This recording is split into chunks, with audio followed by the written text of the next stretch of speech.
Qué bueno que podemos comenzar nuestra reunión de oración y como cada miércoles vamos a comenzar con una reflexión en la palabra del Señor. Esta noche vamos a reflexionar en lo que dice el Salmo 20. Vamos a reflexionar en todo lo que dice el Salmo 20. Son solamente 9 versículos y he titulado esta reflexión Confianza y gratitud. Entonces fíjense lo que dice el versículo 1 del Salmo 20. Dice que el Señor te responda cuando estés angustiado, que el nombre del Dios de Jacob te proteja. Eh, Tenemos que entender que el contenido de este salmo era parte de una oración muy tradicional para los israelitas, porque cuando ellos decían que el nombre del Dios de Jacob te proteja, ellos querían decir que el Dios de Israel te proteja. Ellos recordaban que habían sido elegidos por Dios, amados por Dios, y que esa era su verdadera identidad como pueblo, como nación y también de manera individual. Entonces, cuando oramos algo muy importante, eh, cuando tú y yo oramos, algo muy importante que tenemos que recordar es nuestra identidad en Cristo. ¿Quiénes somos? ¿Y por qué estamos acercándonos a Dios? Nos acercamos a Dios porque creemos que somos buenos, porque creemos que Dios nos debe algo, porque creemos que Dios debería de darnos todo lo que nosotros le pedimos, o realmente nuestra identidad está puesta en Cristo Jesús. Es decir, realmente pensamos que tú y yo podemos venir al Padre en oración por medio de su Hijo Jesucristo. Pensamos que somos pecadores, que hemos sido perdonados por gracia y que por eso ahora podemos venir con confianza en oración delante de Él. ¿Realmente piensas eso cuando vienes en oración delante de tu Padre, recordando que ahora eres aceptado gracias a Cristo? Ahora, nosotros en Cristo podemos identificarnos como los israelitas se identificaban como ese pueblo elegido por Dios. Hemos sido elegidos por Dios no por ninguna cosa buena que haya en nosotros, sino simplemente por la misericordia y por la gracia del Señor.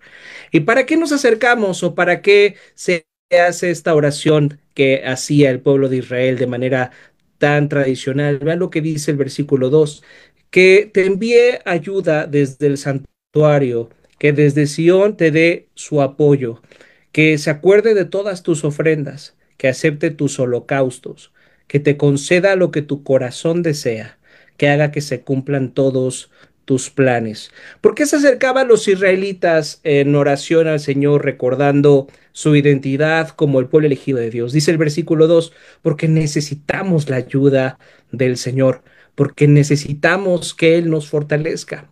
Quiero que piensen en esto.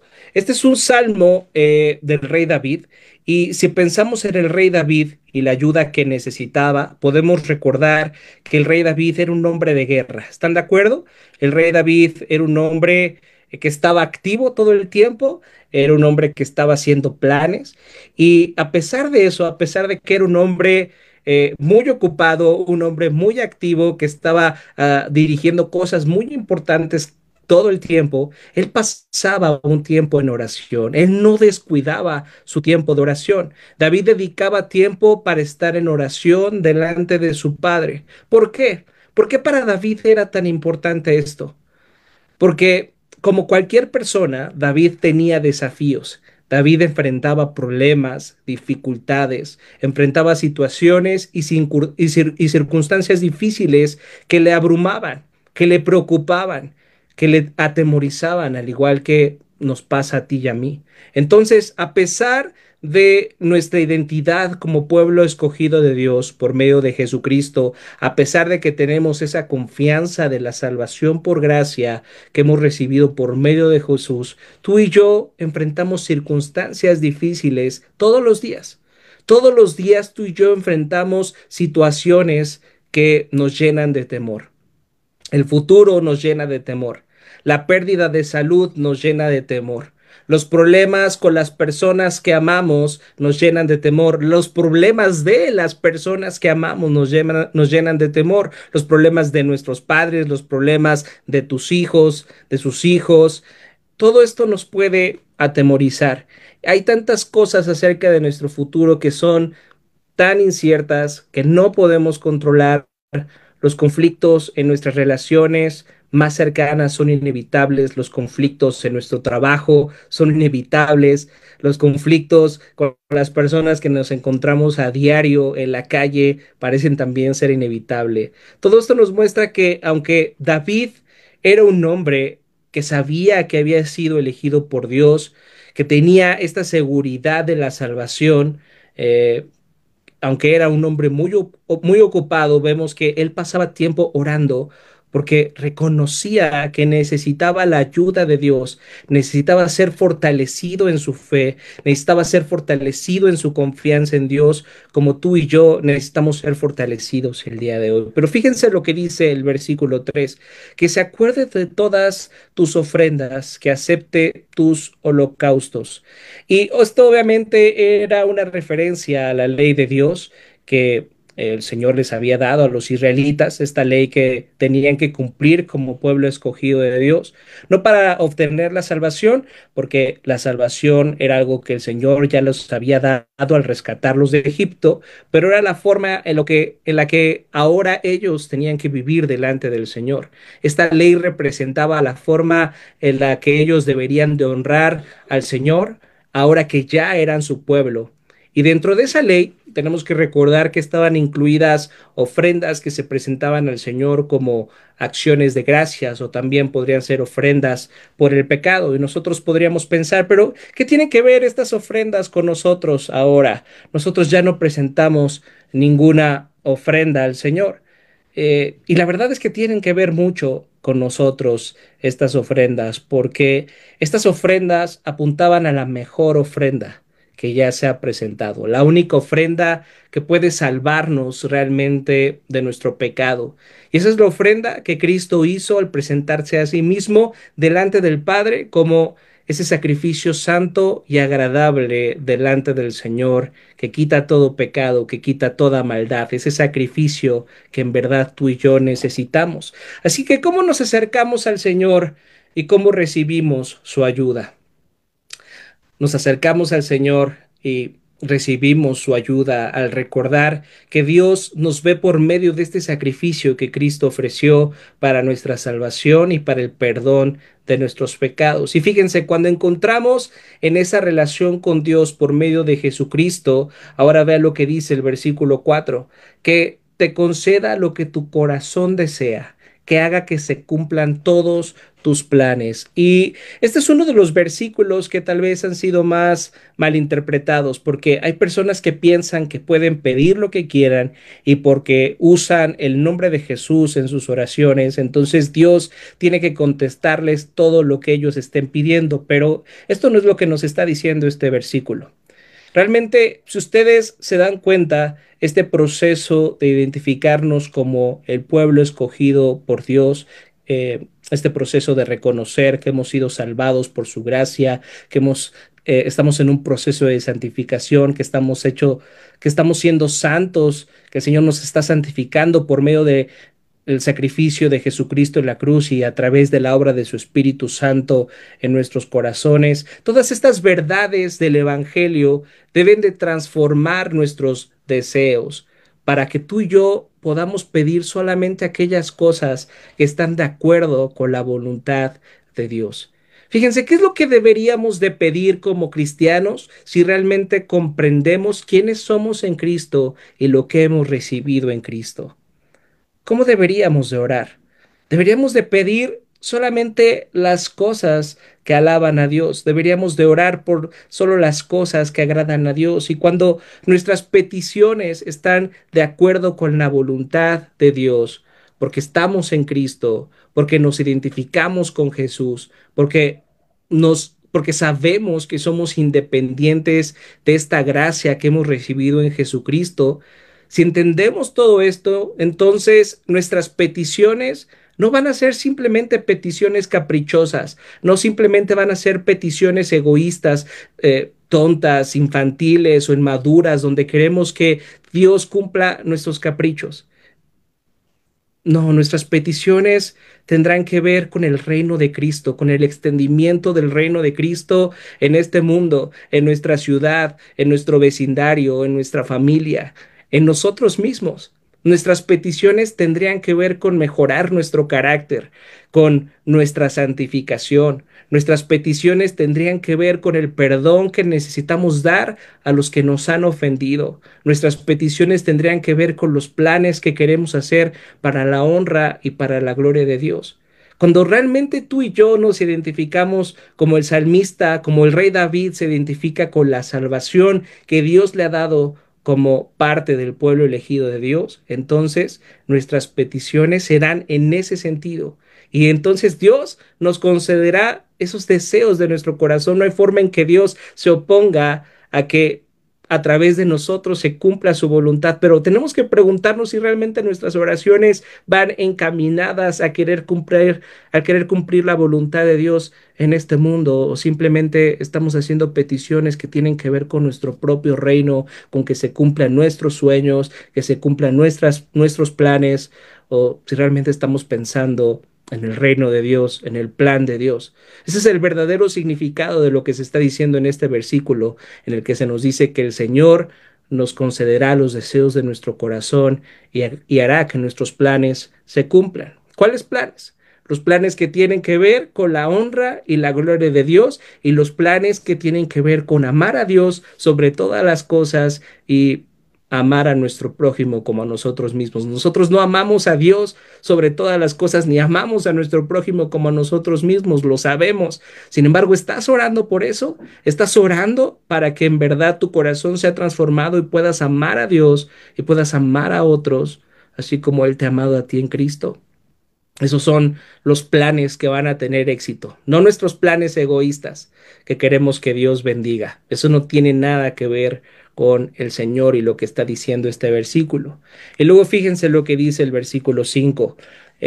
Nosotros celebraremos tu victoria y en el nombre de nuestro Dios desplegaremos banderas, que el Señor cumpla todas tus peticiones. Y aquí viene la parte en la que el salmista, al sentir esta seguridad de quién es, al sentir el amor que ha recibido de parte de Dios, entonces explota en alabanza, entonces explota en adoración.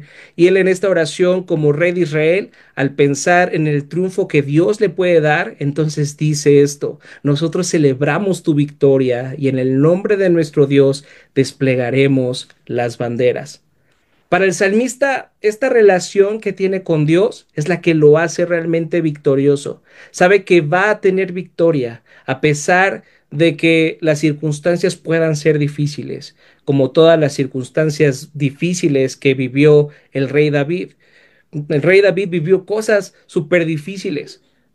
El rey David vivió cosas súper complicadas. Sin embargo, su confianza en el Señor lo llevó a alabar a Dios en esta manera. ¿Tu confianza en el Señor te lleva a adorarlo a pesar de las circunstancias? ¿O realmente son las circunstancias, cuando salen como tú quieres, las que te llevan a adorar al Señor? ¿Puedes adorar al Señor a pesar de que las circunstancias a tu alrededor sean adversas, no sean como tú quieras? Está esta invitación a que podamos inspeccionar nuestro corazón. Y vea lo que dice el versículo 6. Ahora sé que el Señor salvará a su ungido, que le responderá desde su santo cielo y con su poder le dará grandes victorias. Y algo que me parece muy interesante que vemos en esta oración que el pueblo hacía por su rey, por el ungido de Dios, el escogido de Dios. Qué interesante darnos cuenta cómo el pueblo de Israel pedía al Señor la victoria de su ungido, porque ellos entendían que en la victoria de su ungido, ellos tendrían también la victoria. Y eso mismo pasa con nosotros ahora que estamos en Cristo. En la victoria de Cristo, en la resurrección de Cristo, en la ascensión de Cristo, en el hecho de que Cristo esté sentado a la diestra de Dios Padre, en esa victoria de Cristo, ahora tú y yo también somos victoriosos. Todo lo que necesitábamos para la salvación ha sido cumplido por medio de Jesús. Y ahora Él está a la diestra del Padre intercediendo por nosotros. Esa es la victoria que ahora hemos conseguido en Cristo. Si tu fe está en Cristo, eres victorioso junto con Cristo. Y fíjense lo que dice el versículo 7. Estos confían en sus carros de guerra, refiriéndose a otras naciones. Aquellos confían en sus corceles, pero nosotros confiamos en el nombre del Señor nuestro Dios. Y antes los judíos, los israelitas tenían el nombre de Yahvé o de Jehová, como se ha traducido, pero ahora nosotros sabemos cuál es el nombre que es sobre todo nombre. Nosotros sabemos cuál es el único nombre en el que podemos ser salvos. Sabemos cuál es el único nombre sobre el cual toda rodilla se doblará. Y ese es el nombre de Jesús. Entonces nosotros en el nombre de Cristo hallamos nuestra seguridad. Las personas que no conocen a Dios confían en sus caballos, confían en sus carros de guerra, pero recuerden que la ley de Dios, Dios les había dicho a los reyes de Israel que no tuvieran muchos caballos, que no tuvieran un gran ejército. ¿Por qué? ¿Por qué les está pidiendo Dios esto tan contradictorio para un ejército? No tengan carros de guerra, no tengan un ejército tan grande. ¿Por qué Dios les estaba pidiendo esto a los israelitas? Porque para Dios era importante que los israelitas siguieran confiando solamente en Él, no en lo que tenían, no en la fuerza que tenían, no en la sabiduría que tenían, ni en la inteligencia que tenían, ni en el dinero que tenían. Tenían que recordar que su única confianza y seguridad estaba en el Dios que adoraban. Y así nosotros, así tú y yo somos invitados como cristianos a no poner nuestra confianza en nada. No podemos poner nuestra confianza en nuestro dinero porque este puede desaparecer en cualquier segundo. No podemos poner nuestra confianza en una persona que amamos porque esa persona nos puede traicionar, esa persona nos puede desilusionar o se puede terminar esa relación por cualquier cosa.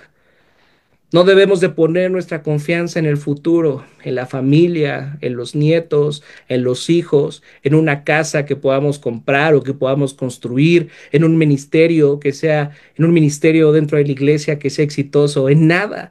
El Señor quiere que confiemos solamente en Él y en la salvación que hemos recibido en Cristo. Porque dice en el versículo 8, ellos se doblegan y caen, pero nosotros nos levantamos y nos mantenemos firmes. Entonces, todos los que confían en sus ídolos falsos, en esos dioses falsos en los que han puesto su confianza, su seguridad, en cosas creadas que no van a permanecer por mucho tiempo, dice, ellos se van a doblegar, pero en cambio nosotros nos levantaremos y nos mantendremos firmes.